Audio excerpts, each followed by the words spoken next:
Euskal Herria Irratian kulturaren errebista. Eusko ikaskuntza, bokazio kolektiboa. Euskal gizartearentzat bokazio kolektiboa. Jarduera plan bat da, dokumentu bat, eusko ikaskuntzak agertu berri duena. Erakunde horren zeregina eta egitekoa zehazteko asmotan. Eta hori egiteko, gizartea zertan dagoen, eman diren aldaketak, hoiek ekonomian edo demografian zertan nabari ditezken, edo bizitzeko moduan, kontsumismoan eta beste azterketa egiten du. Aro aldaketarantza goazela erakusten duten gertaerak ere ageri dira. Euskal Herriaren errealitatea gero, deskripzioa, etorkizun aldakorra, nortasunen sentimendu eta kontzeptu dinamikoak. Esentzialismoaren aurka proiektu integratzailea, borondate partekatuak. Hauek eta bestelako kontzeptuak dira hor topatu ditugunak, eta hoiek guztiak aztertu ondotik eusko ikaskuntzak nola eta nora jo eta jokatu behar lukeen hori zehazten saiatzen da edo gutxienik proposamen zenbait egiten du. Agiri densoa da euskal gizartearentzat bokazio kolektiboa izeneko hori. Denso egia noski elkarrizketa bakar batean agortzeko, ez da hori geure pretensioa bai ordea hurbilketa bat egitekoa. Eusko ikaskuntzak erakunde gisa dauzkan oinarriak eta helburuak berrikusi eta berpentsatzeko unea da. Javier Retegi eusko ikaskuntzako lehendakaria da eta arekin elkarrizketan hasita, azken bolada honetan eusko ikaskuntzak egin dituen lan batzuk sortu dituen atalak dira aipagai. Azken baten eusko ikaskuntzak urte honetan indartu egin da asko. Alde batetik betiko martxa jarraituz, bazkideak eta sai zientifikoak jarraitzen dute, baina hortik aparte, Eusko Media Fundazioa urte honetan sendotu da guztiz. Asmoz hori da azken baten teknologia berriak erabiltzen dituena, eta da momentu honetan euskal kulturan inguruko fondorik zabalena dudarik gabe zarean dagoena. Bezaldik Asmoz Fundazioa formazio virtualan inguruan baita ere indar ikeragarri hartu dena, eta horrein sindiatu dugu hitzarmen bat bi unibertsitatekin, Euskal Herriko Unibertsitatea eta UNEDekin, eta hori indar berri hartuko du baita ere. Gero ipinio martxan baita gizarte ospe batzordea, hor dire 22 personalidade euskadikuak, eta horrek egiten dute urtien 2 bilera, eta sakontasun handiz, eta gauzak etorkizunera ze premia dauden herrian ezagutzeko, ikusteko, aztartzeko, zango nuke.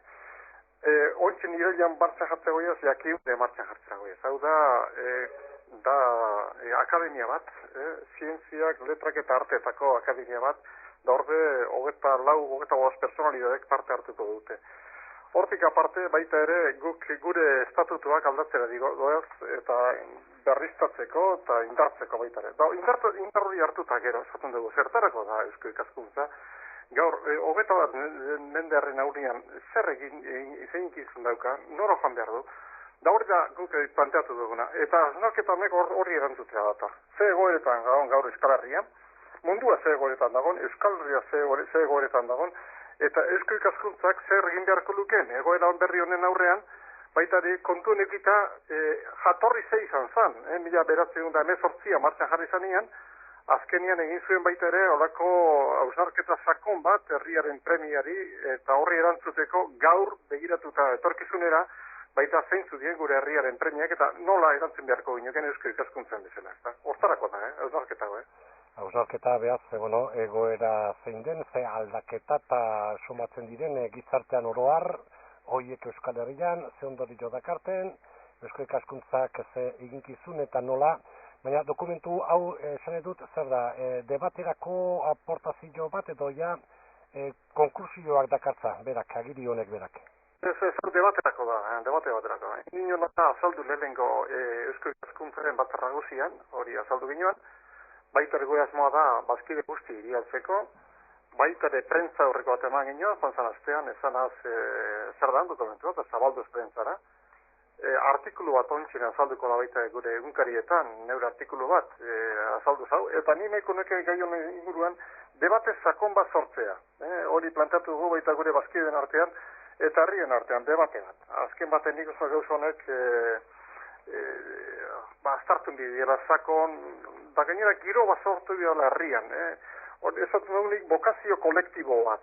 Bokazio kolektibo bat ez sortzen eusko ikaskuntzak esan duelako, baizik gizarte berak eztabaidatu delako hori, eta gero adoz jarri dalako bokazio hortan, ez da. Da hori da, asmoa da debate zabal baterako aportazioa besterik ez, gure eusko ikaskuntza barruan eta baita Euskal Herri guztian. Diagnosia egiterakoan aldaketak noski agertzen dira, aldaketa handiak sakonak, nortasuna ez singularrian eta bakarra edo esentzialista, baizik pluralian eta diversitatea eta kontzeptu dinamikoa aldatuz duana, alakoak aipatzen dira eta horiek elementu nagusi dira.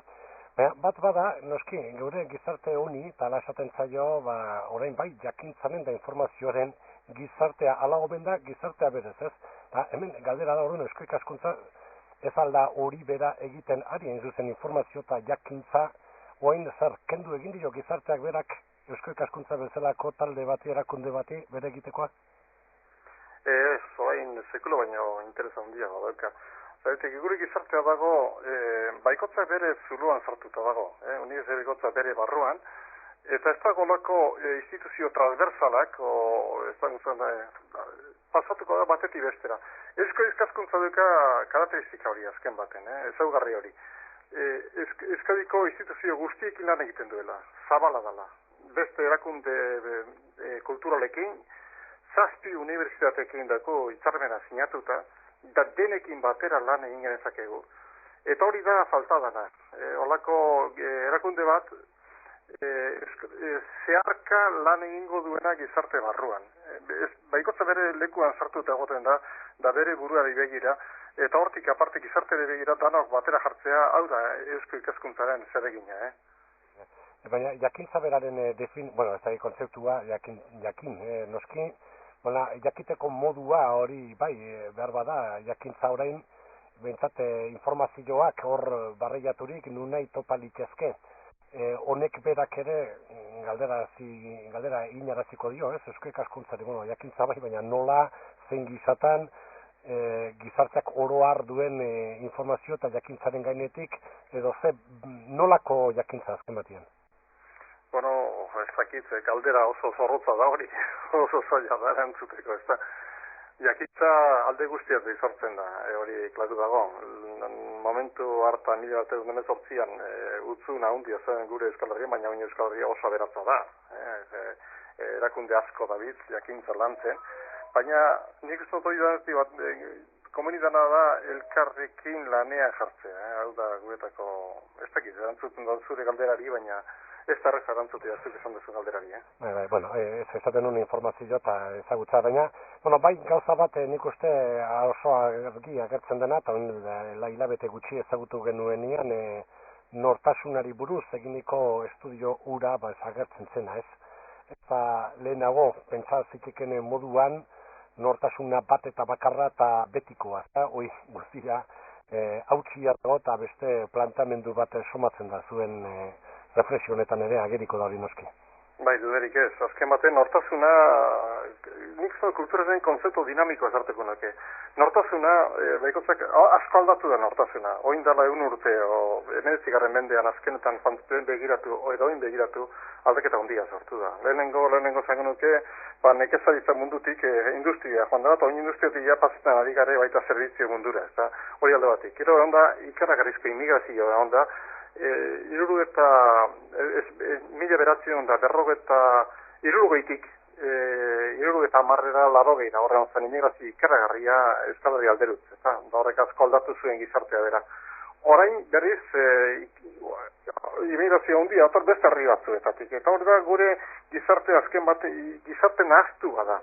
Euskal Herria osorik begiratzen baldin modu, gure nortasuna, azken baten begiratu Tuteran, edo begiratu Baionan, edo begiratu Andoainen, oso desberdina da. Baina dauka nortasun sentimentu desberdinak.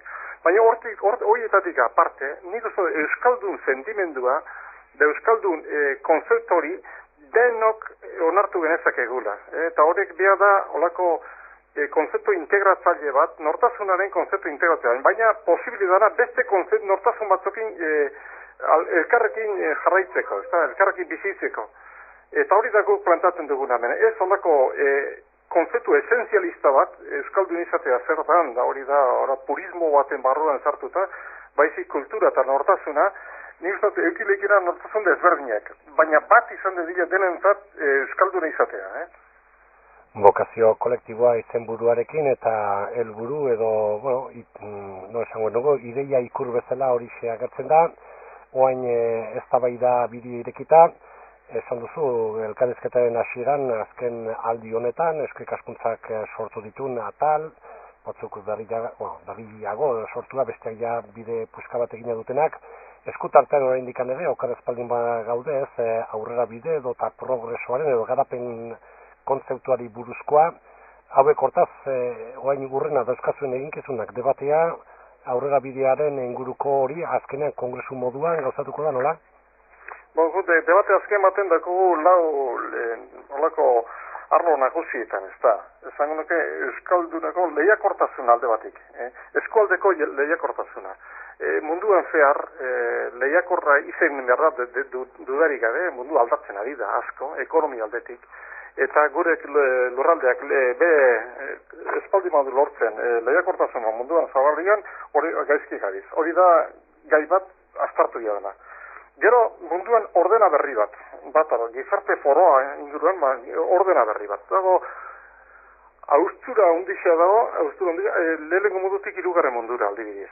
Eta hor, sortzen adibidea aldaketako zabalkundea. Gero eta zabalagoa da, zulo hori bien munduen artean sortzen ari dena. Horren aurrian Euskal Herria postura bat hartu behar du. Hori da bigarren arloa. Hirugarrena kultura sakontzea eta zabaltzea. Azken baten Euskal Herria izango da bat izango da kulturaren bitartez landutako. Hori da guretako zementua, argamasa zendu bezala erderaz, eta hori izango litzake lantzeko. Eta laugarrena da benetako aurrera bidea, iraunkortasun arloa, izango litzake, laugarren arloa. Lau arloietan lan egiteko prest gaude. Sakon zartzeko, naiz ekonomia arloan, naiz gizarte arloan, naiz kultura arloan, naiz iraunkortasun arloan. Hori lauretan lantzeko prest gaude, eta jente asko dago ja lanian. Iraunkortasuna, isa lau urtien ibiliga lanian talde bat, 300 bat personako talde batekin. Eta horrek ekarri duzku olako ikuspegi berri bat eta aurrerakoi bat. Eta horren inguruan beste izartzeko. Horre die guretako erronkai nagusienak Eusko Ikaskuntza bezala. Eta horren urruti, oindik urte batzuk falta baldin badira ere mende urrena. Hor nun baiten edo bintzat aipatuta utzi dugu, zerumuga urrun xamar, baina ja urbiltzen nahi dena. Guk aurten betu dugu gure aldezkari batean 1 urte urrena, da RIEF, Revista Internacional de Estudios Vascos, 1 urte bete ditxu aurten. Eta datorren urtien beteko 90 urte Eusko Ikaskuntza bezala. Hemendik 11 urtera izango da gure 1 urte urrena. Eta hortarako nik zot egon behar dela Eusko Ikaskuntza berriztatu bat eta indartsu bat egun hortarako, nahiko nuke baintzet, nik ez dut ikusiko, baina beste batzuk ekide dila baintzet Eusko Ikaskuntza hau indartsu bat ordurako. Javier Retegi, eskertzen dizugu, benetan guri, eta geuri bakarrik, eskini dizkiguzu minutu hauek, zure gogoetak eta informazioak, beste bat arte. Eskerrik asko zuek,